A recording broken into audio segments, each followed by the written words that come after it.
Willkommen zu Frequent Traveler TV, heute wieder mit einer frisch gepressten Sendung aus Los Angeles. Ja, wir haben hier 7:37 Uhr am Morgen und Themen, die wir für euch frisch gepresst haben, sind Lufthansa 100 Jahre, Flieger mit Sonderlackierung zum 100. Jubiläum. Wobei ich mich frage, wieso 100 Jahre Lufthansa? Gehen wir drauf ein. Dann Senkung der Ticketsteuer ist die neue Hoffnung der Fluggesellschaften. Die Lufthansa rechnet ihre Streichliste nach. Union fordert natürlich ganz klar, Lufthansa soll die Ticketpreise senken, aber über wie viel Geld reden wir wirklich? Emirates setzt auf Starlink. Sie haben ja auch Flugzeuge bestellt in einer Zahl, die ja auch wirklich El Perverso ist, wenn man es ehrlich ist. Und zwar 270 Emirates, will Emirates haben, 270 777X. So ist es richtig. Ich gehe jetzt nicht darauf ein, aber das ist eine krasse Nummer. Und man prüft auch, ob man die 10er-Variante haben möchte. Also, es bleibt spannend. Dann weitere Themen, die wir haben. Select bei Hilton, eine neue Marke im Anflug. Also, bleibt spannend. Denkt dran, den Kanal zu abonnieren, die Glocke anzumachen, ein Like dazulassen, zu kommentieren. Und ich freue mich bei euch auf School zu kommentieren. So war das richtig. Das erste Thema Lufthansa mit der Sonderlackierung. Die Sonderlackierung, da kann man sich natürlich jetzt drüber streiten, ob es hübsch ist oder nicht. Ob es Sinn macht, eine 787-9er zu nehmen. Ja gut, in Ermangelung einer 777X geht es nicht anders. Ihr könnt ja schreiben, wie ihr die Farbgebung findet. Lufthansa feiert 100 Jahre Marke und Kranich, aber nicht die Unternehmensgründung. Das ist ganz wichtig. Dann Boeing 787, das ist die Delta Alpha Bravo Papa Uniform, die hat die Sonderlackierung bekommen. Einsatz ab 2026, auch im Intercont-Netz, natürlich dann auch ab Frankfurt. Taufnahme der Maschine wird Berlin, weil es der Gründungsort von Lufthansa ist. Lufthansa öffnet gleichzeitig ein neues Konferenzzentrum mit der U-52 und der Lockheed Superstar als historische Exponate. Und natürlich auch hier können wir mal gucken, der blaue Flugzeugrumpf wird von einem weißen Kranich geziert und man feiert halt 100 Jahre Marke und Kranich, aber nicht das Firmenjubiläum.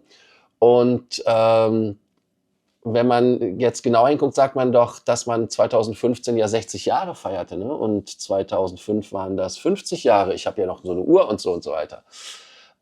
Warum feiert die Lufthansa 100 Jahre, wenn sie doch offiziell nur 70 Jahre alt ist? Ne? Man will da vielleicht eine gewisse dunkle Zeit der deutschen Geschichte nicht für sich vereinnahmen. Was man auch nicht mehr vereinnahmen möchte, ist die Ticketsteuer bei der zweiten Geschichte, denn die Regierung plant ja die Sendung der Ticketsteuer ab dem Juli 2026, 350 Millionen Entlastung. Lufthansa und andere sagen, das ist ein notwendiger Schritt, aber noch keine konkreten Aussagen zu irgendetwas. Heißt also, Lufthansa guckt sich dann wieder Strecken an, ob man Strecken wie Munster-Osnabrück wieder aufnimmt. Also das heißt, vielleicht lohnt es sich.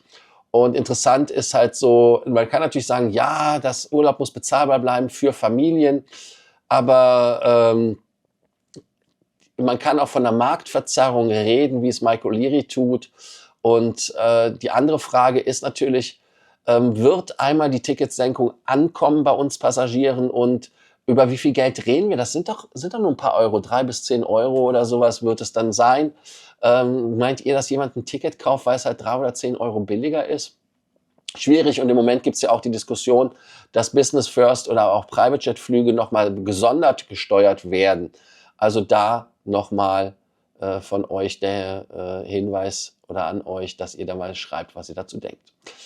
Denn die Union fordert ja natürlich die Lufthansa zur Preissenkung auf und die Union möchte, dass die Lufthansa als Gegenleistung für die Steuerentlastung halt die Preise senkt. Ticketpreis muss runter, gestrichene Strecken sollen zurückkehren und deshalb ist es so, dass bei der Steuererhöhung 2024 liegen Kurzstreckenpreise bis 15 oder 15,53 €, Fernstrecken bis 70,83 € höher. Lufthansa hatte diverse Inlandsverbindungen ja gestrichen. Ich bin mal gespannt, ob das jetzt passiert oder ob der Lufthansa-Vorstand, Aktionär oder wer auch immer daran nur partizipiert. Und ich denke mal, ob das Ganze dann irgendwo zwischen den ganzen Händen bei den Leuten versickert und nicht bei uns dann ankommt. Ja, wird Lufthansa die Preise senken? Kann man das überhaupt nachvollziehen, ob Lufthansa die Preise senkt? Weil dann sagt, ja, wir haben den Preis gesenkt, aber das Gepäck ist teurer geworden. Also irgendwas ist ja da dann immer. Ne? Also das ist ja dann da das Problem.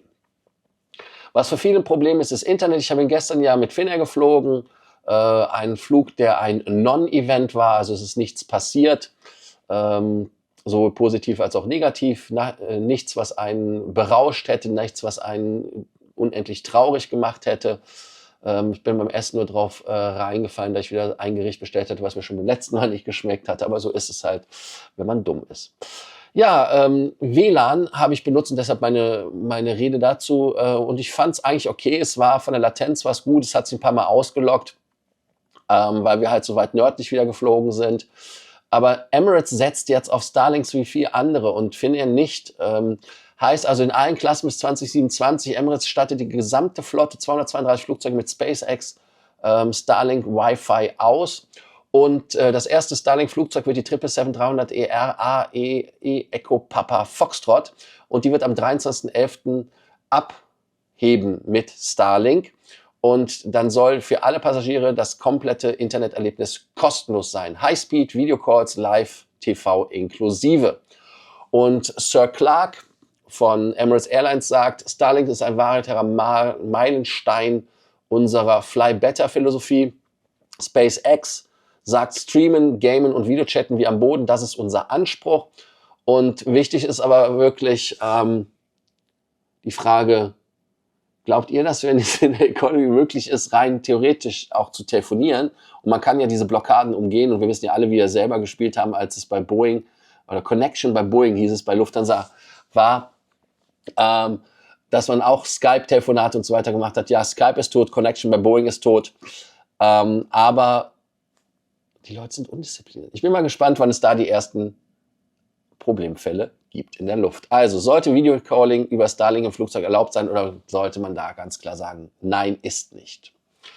Ja, und als letztes Thema ist heute bei Hilton eine neue Marke. Select bei Hilton ist entdeckt worden bei einigen Bloggern. Hilton hat eine neue Marke als Trademark registriert. Select bei Hilton, Vermietung von temporärer Unterkunft, Meetingräumen, Business Events. Kann aber natürlich sein, dass es eine Conversion-Brand ist wie Spark. Heißt also auch wieder nur halbe Punkte. Ja. Und ist auch wie Hyatt Select, liegt am unteren Ende der Hyatt-Brand-Hierarchie. Und die Frage ist natürlich auch, dass das nur so eine billige Marke wird. Und die Frage ist natürlich auch, Select bei Hilton, ist das eine günstige Marke für neue Märkte oder ist es eine businessorientierte Erweiterung? Ich danke euch, dass ihr heute wieder bei seid bei der kurzen Sendung. Ich muss mal gucken, das Internet hier im Hotel ist schlecht. Ich habe es kalte, ich möchte es nicht sagen, gekriegt. Ein Upspeed von 2 irgendwas. Ich muss mal gucken, ob ich es über das Telefon, über Starlink mache, dann mit Starlink draußen hier in Hollywood auf die Straße gehe und Netz finde. Nee, ich werde es wahrscheinlich über mein 5G machen. Ja, und die Frage ist natürlich, warum feiert Lufthansa 100 Jahre Marke und so Quatsch, wenn sie halt nur jünger ist und permanent auch darauf verzichten, diese Zeit irgendwie zu inkludieren? Und wird Lufthansa als Reaktion auf Steuererleichterung wirklich Preise senken? Danke, dass ihr heute dabei wart und ich freue mich, bei euch wieder zu sein, wenn die nächste Sendung kommt. Also bis dann, ciao, ciao und School und so weiter. Ihr wisst ja. Ciao.